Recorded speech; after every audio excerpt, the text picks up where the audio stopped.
I used to think that no matter how far life pushed me, no matter how tired I became, there would always be one place where I wouldn't have to prove myself, a place where my presence alone was enough, a place called home.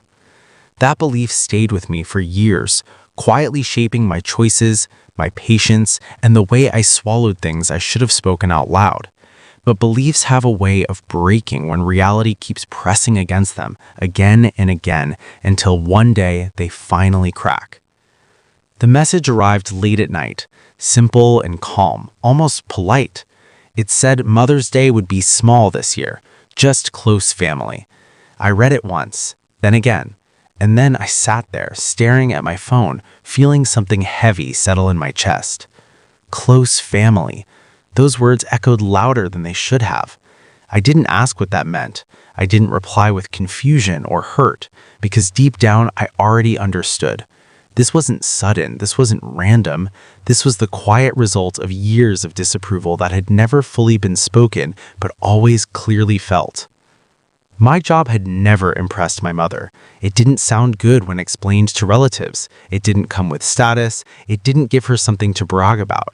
And no matter how honest my work was, no matter how many hours I gave, no matter how much it helped me stand on my own feet, it was never enough for her pride. When people asked what I did, she would pause, then answer vaguely. Sometimes she would say I was still figuring things out. Other times she would smile in that tight way and change the subject. Every time it felt like being gently pushed out of the frame. I had tried to ignore it. I told myself not everyone understands every path.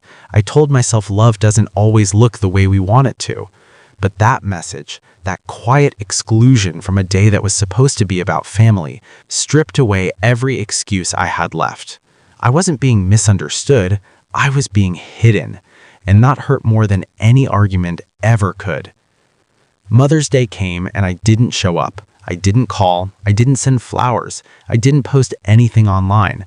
I stayed quiet, not because I was trying to punish anyone, but because I didn't know how to show up where I clearly wasn't wanted. Later that day, photos began to appear, smiling faces, gifts on the table, everyone together.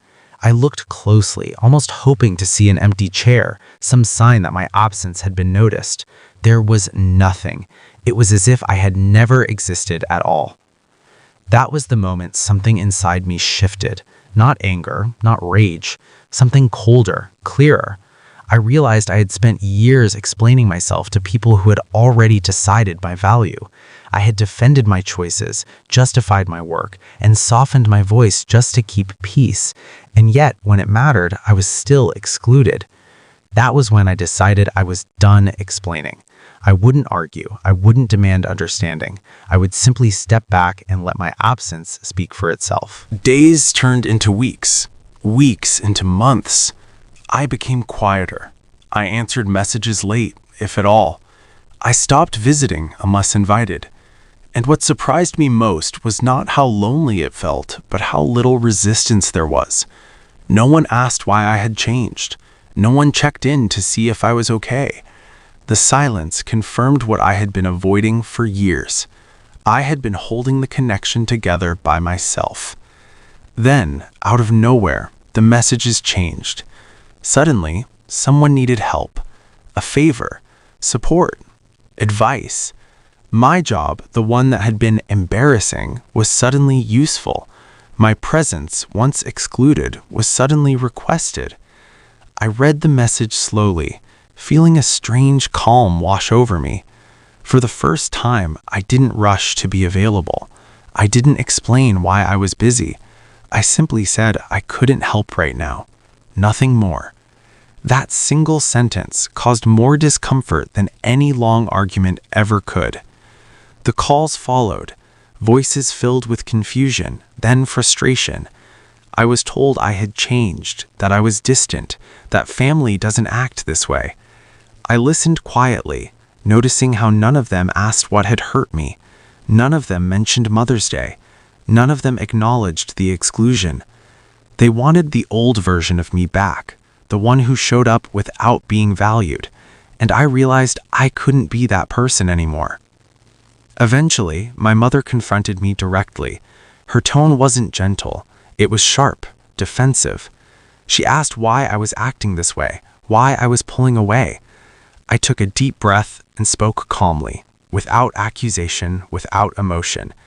I said, I noticed I wasn't considered family when it mattered. She denied it at first. Then she minimized it. Then she blamed my attitude, my choices, my job. Listening to her, I felt something unexpected. Peace, because I finally understood. This wasn't about one holiday. This was about control, image, and pride. And once I saw that clearly, there was nothing left to argue about. I didn't storm out of her life. I didn't cut ties dramatically. I did something quieter, stronger. I adjusted access. I focused on myself. I worked harder. I grew. I saved. I improved my skills. I built a life that didn't require anyone's approval to stand. Slowly, things began to change, not because I announced my success, but because others noticed. People talked, questions were asked, and suddenly, the same job that had once been a source of shame became something to praise. That was the hardest part, watching respect arrive only after validation from others. Invitations returned, compliments followed, pride appeared where embarrassment once lived. But by then, something had changed inside me. I no longer needed it.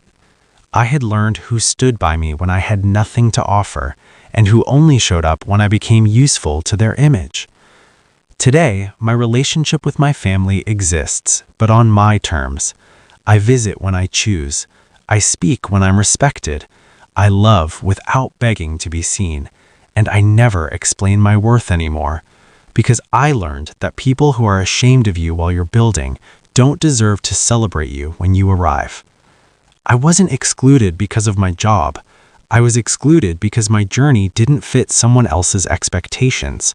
So I disappeared quietly. And in that silence, I found clarity, strength, and something I had been searching for all along: self-respect.